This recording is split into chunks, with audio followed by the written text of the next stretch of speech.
Hello and welcome to Byju's IAS. Let's get started and look into our daily quiz. Let's look into the first question. Which of the following is are treated as cruelty under Prevention of Cruelty to Animals Act? The dehorning of cattle, or the castration, or branding, or nose roping of any animal in the prescribed manner?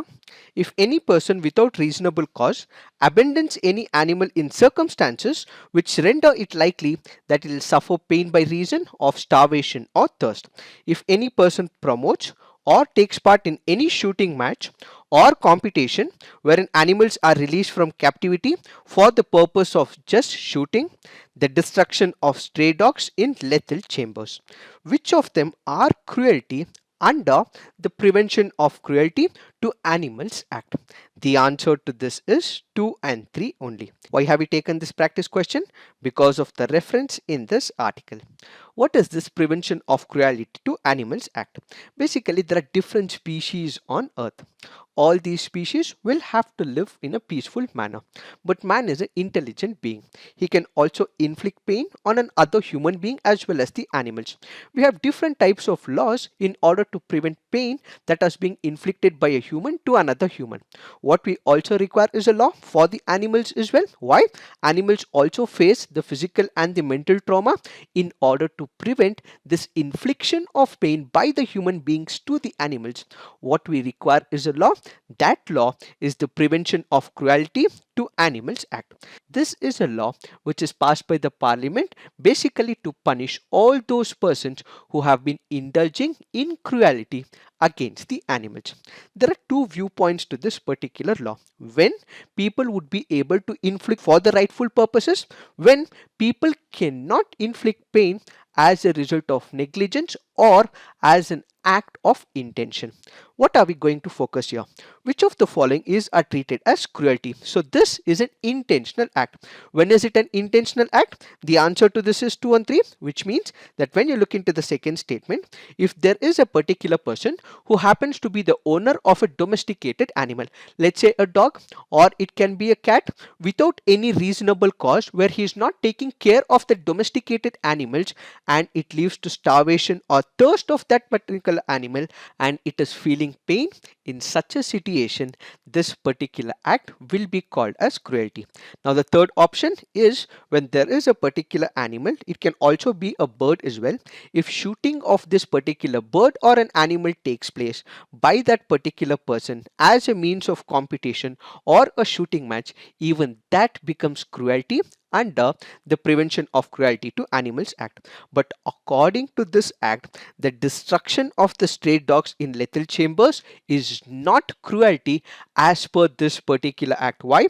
Because there are procedures that are laid, we have the laws in picture, rules have been framed, and when all these rules and regulations and laws are framed for destruction of stray dogs in lethal chambers, that is rightful according to this law. So we are speaking not from the ethical perspective, we are speaking only from the legal perspective. When you look into the first option, dehorning is cattle is permitted, castration is permitted, branding is permitted, and nose roping, which we usually see in the cows and the oxes, is also permitted under this particular law. So the first one and the fourth one is not cruelty, but the second and the third option is cruelty according to this particular legislation. Added to this, destruction of an animal can be taken up if law is permitting it, and if the animal is being used as food by the mankind, that is also allowed under this particular law. Apart from this, if experiments are being conducted on an animal which will give us an advantage in terms of developing the knowledge for the near future, in such a case as well, it is not going to be cruelty. Now let's look into the next practice question. Which of the following are the right bank tributaries of Krishna? Musi, Koina, Ghataprabha, Tungabhadra and Munneru. The answer to this is 2, 3 and 4. Why have we taken this practice question? Because of the reference in this article. When we look into the tributaries of Krishna. Which are the tributaries? We have the left bank tributaries. We also have the right bank tributaries. Where is Krishna? As you can see from the image, this is an east flowing river and ultimately drains into Bay of Bengal. When we look into the left bank tributaries, we have Bhima, we have Peddavagu, we have Musi, we have Palleru and Muneru. But when it comes to the right bank tributaries, what we have is Koina, what we have is Dudganga, Ghataprabha, Malaprabha and Tungabhadra.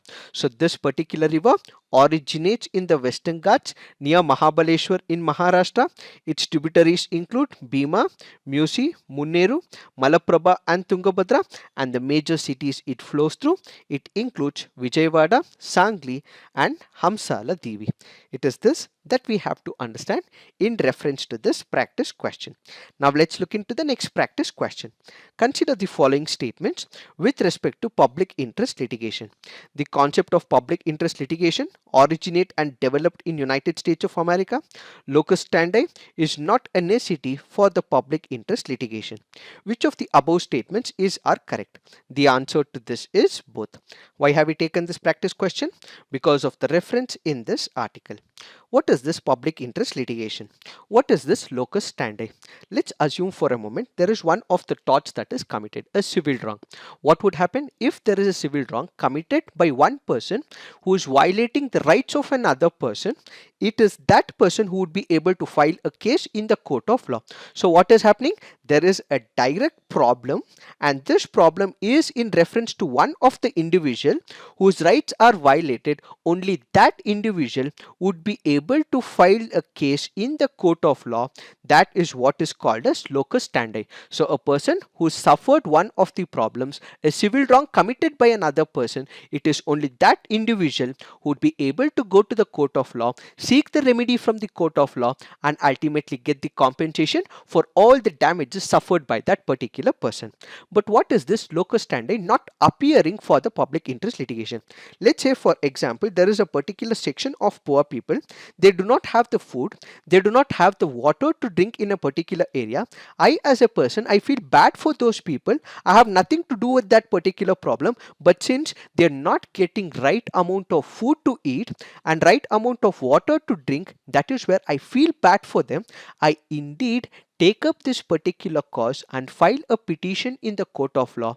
That is where locus standi is not present, which means to say there is a particular problem in the society. I take up this cause for those people. I have no personal interest in this particular case. So locus standi is not present in that particular case, and the case taken for the larger public improvement is what is called as public interest litigation. So this is a case, this is taken for the public interest, which is why it is called as the public interest litigation, where there is a larger cause where I would not have any advantages whatsoever, where there is no suffering from my side, there is no personal issue for me, and ultimately it means that there is no locus standi, which means it's not harming me any which ways, but I'm still filing a case in the court of law because someone else's rights is getting violated.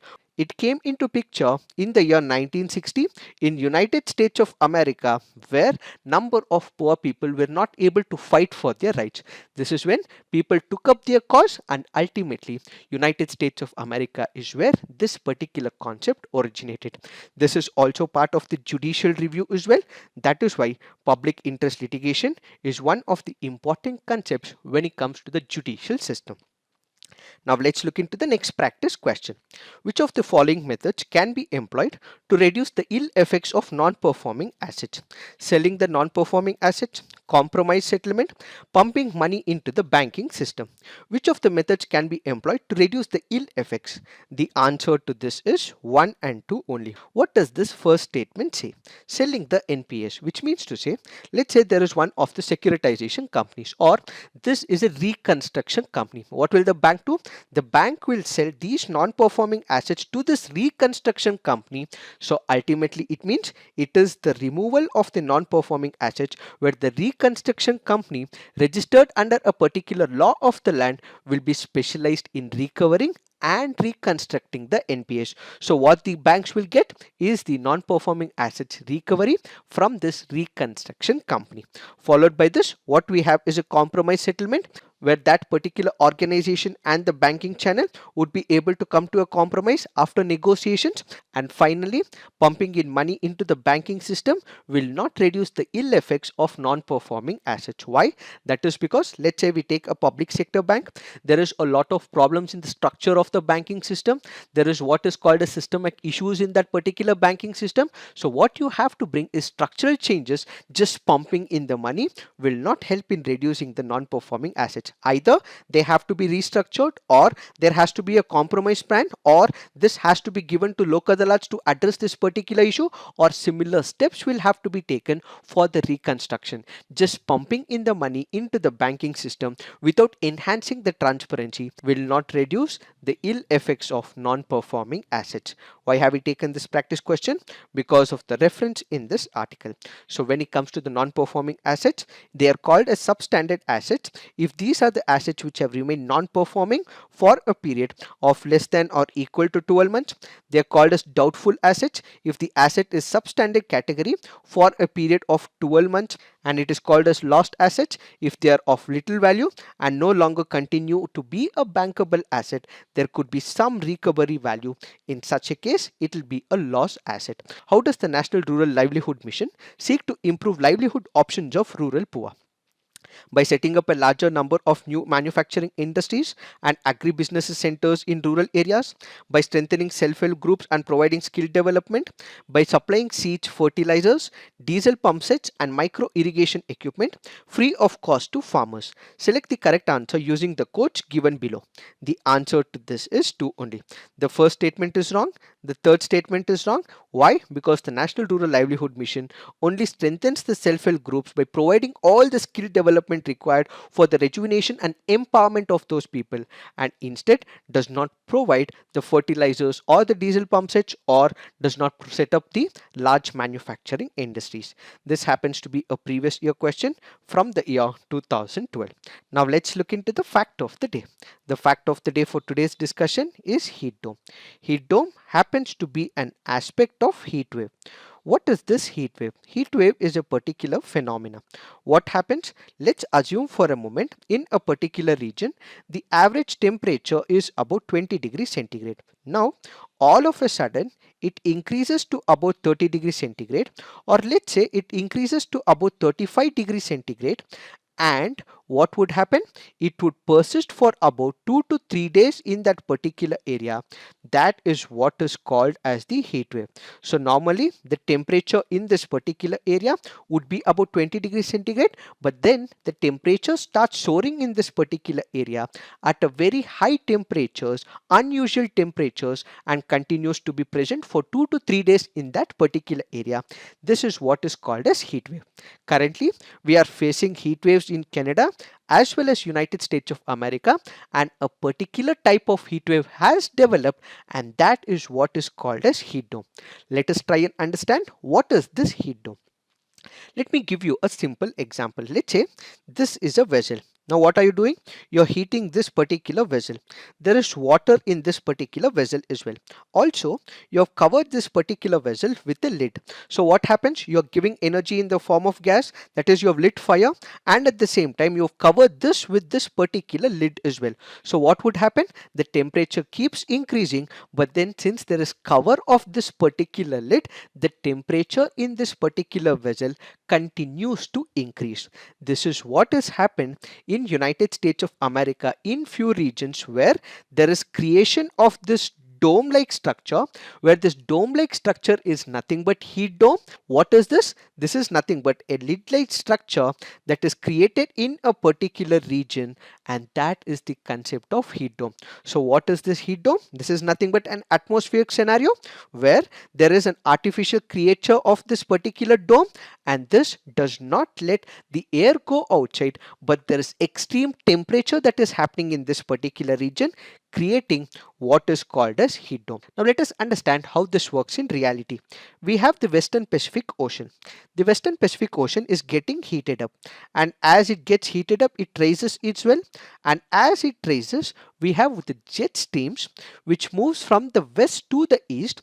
It carries all the heat from this particular region, and it pushes into this particular area of Canada and United States of America, and the atmosphere in this particular region is also compressing the high pressure, putting in more to this particular area.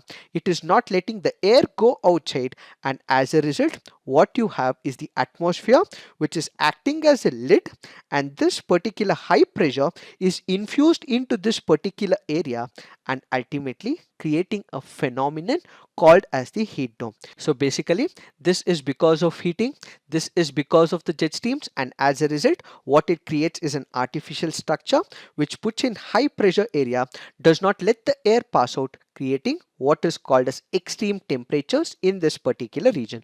How long does this particular heat dome last? It may last for up to a maximum of 1 week. Because of these heat waves, because of the heat domes, what we will have is number of issues in this particular area. As we initially discussed, this could disturb the health of the people in this particular region. Why? They might have not seen this much variation in that particular region. So a high rate of temperature would mean that there would be fatalities in this particular region. This may damage the crops in that particular region. This may result in drought-like conditions in that particular region, and it may also catch fire, leading to wildfires in that region. It is this that we have to understand in reference to this heat dome. So this is it for today. Thank you for watching. All the best.